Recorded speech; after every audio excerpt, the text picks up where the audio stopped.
What's up, everybody? Welcome to Meet Kevin Report number 6. Today we are going to talk about the phrase, investing does not make you rich. And if you've heard that phrase before, you might be wondering, well then how did Scotty Kilmer make his wealth before the success he's had on YouTube, where he now has over 2 million subscribers. If you have not yet heard about Scotty Kilmer, go check him out for some humorous mechanic videos. Even if you're not that into cars, I still watch them, but just make sure to hit the bell on my channel like you will on his. Remember to ring that bell! So here's the outline for today's video. We're gonna talk about the concept that investing does not make you rich, thanks to a YouTube video here basically saying that savings is what's going to make you rich. We're gonna look at that, then we're gonna look at what Scotty Kilmer did and how it relates to that, and then we're gonna talk about how Grant Cardone slams Scotty Kilmer's belief for investing and building wealth. So let's get right into it, folks. We have a video here that Plain Bagel made that said, investing will not make you rich, probably. Investments don't make anyone rich.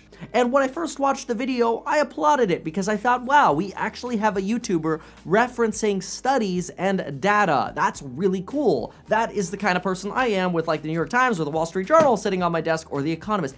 I like data. There was a survey done by Spectrum Group. And it's mostly so that I could try to digest it and then share it with y'all. So what did I do? I went right to the source. I went to the source that Plain Bagel used and wanted to find out, okay, well, what's really going on here? And that's where I discovered, aha, the Spectrum Group studies wealth for multiple different groups of people depending on the wealth they have.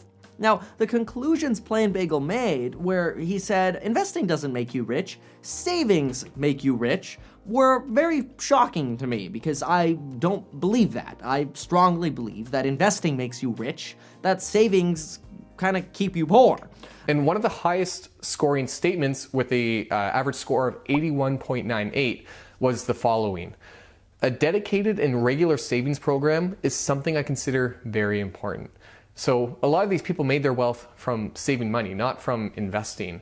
So we have a little bit of this initial contention here, and I'm like, what's really going on here? How do you have studies to back you up saying that saving is what's probably going to make you rich and that investing is not going to make you rich because, well, humans are just terrible investors and you need money to invest, therefore you're probably not going to invest, and well, sorry for being a party pooper. Another party pooper video.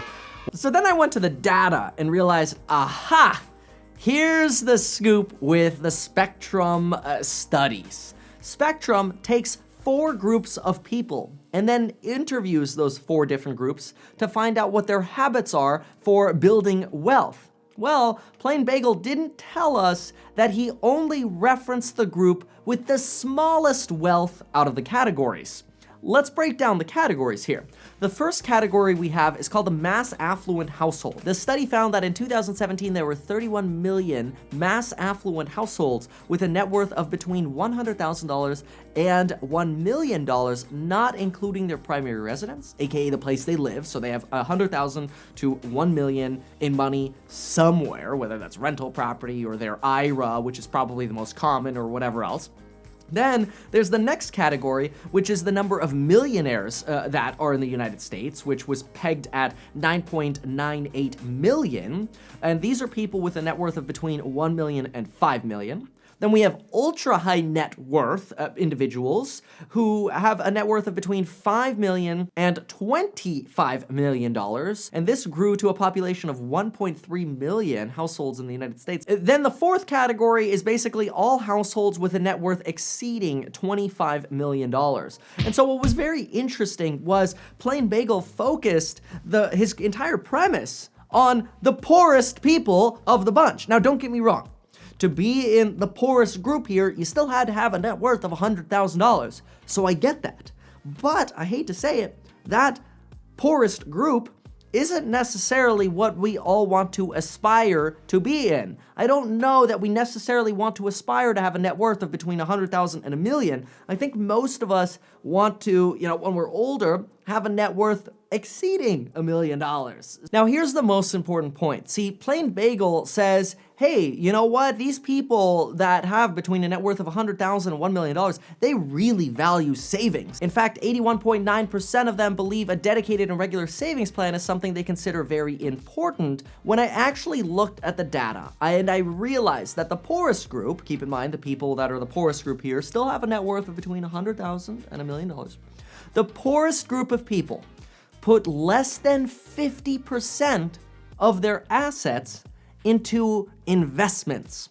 This, to me, was shocking. I'm like, wait a minute. The poorest group with a net worth of between $100K and $1 million put less than half of their money into investments. Okay, well, it sounds like these are probably people that either are not experienced investing, like they're kind of doing like the 1 foot in, 1 foot out approach, putting less than half of their money into investments, or they're just not educated in real estate investing or stock investing, or just don't know how to make more money. So it's not a surprise to me that this group of people, the poorest group of people here, value saving more than investing. But look at the difference here. When I switch over to the millionaire tab, over half of the millionaire tab was invested into, well, what? Investable assets, not savings. In fact, 60% of the money that millionaires had was money put into investments. The very next tab was for the group of people between a net worth of 5 million and 25 million. Guess what happened with their bar chart?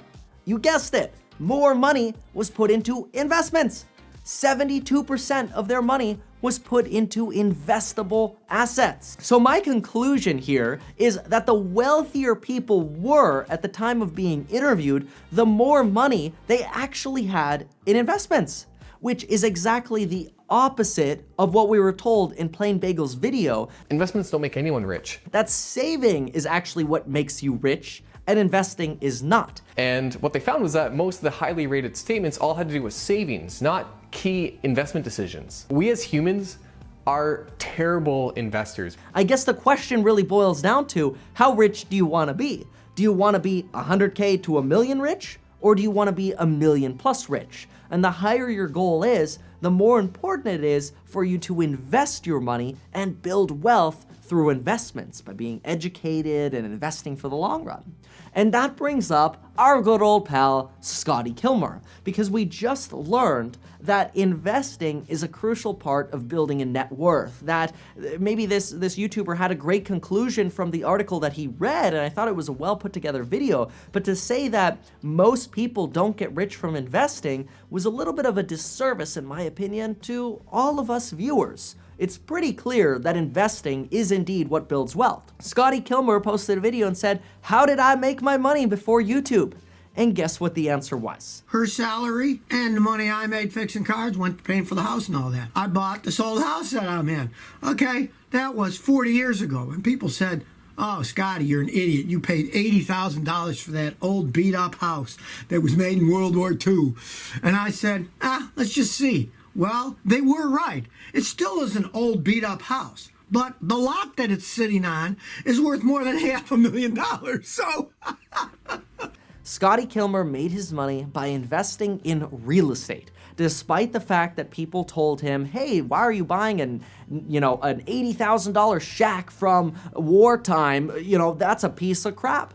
And then he goes on to say, "You're right. It's still a piece of crap, but that piece of crap now sits on land worth $500K, not even considering the value of his property." So to me, it's a very interesting juxtaposition, and it goes to show that when you invest your money rather than saving it, even if you're on a teacher's salary and on a mechanic's income, you can build a sizable net worth just like Scotty Kilmer did by actually putting your money to work for you rather than just saving it. And I think that's why I'm taking the time to make this video talking about how I think wrong it is to say that investing is not going to make you rich, because come on, the data itself shows that that is not true. We look at somebody as relatable as Scotty Kilmer, a mechanic and a teacher can build a massive net worth by investing their money. Now we're going to move on over to Grant Cardone's slam that only delusional people think equity in their house is a form of an asset. Well, folks, I'd like to make it very clear here up front that I think the purpose of buying real estate is to eventually move out of real estate and turn your real estate into a rental property and keep that appreciating asset for the long term, reap the tax benefits, reap the rent increases, and set aside cash flow to manage and maintain the property while building wealth. This would now, as a rental property, turn into a type of investment. Which, what did we learn earlier in the Meet Kevin report here? We learned that saving is not actually how the richest rich got rich. Instead, it's investing is how wealthy people become rich. We saw how Scotty Kilmer built his first amount of wealth. Well, the same thing is true in response to Grant Cardone's argument that equity in your house is not an asset. Well, let's talk about this for a moment. Let's say you own real estate worth $300,000 and you have a loan on it of $175,000. Well, the accounting formula tells us that your equity in a property is equal to your asset minus your liability, which means in this case, you have an equity position of $125,000. And based on the accounting formula, Grant Cardone is correct.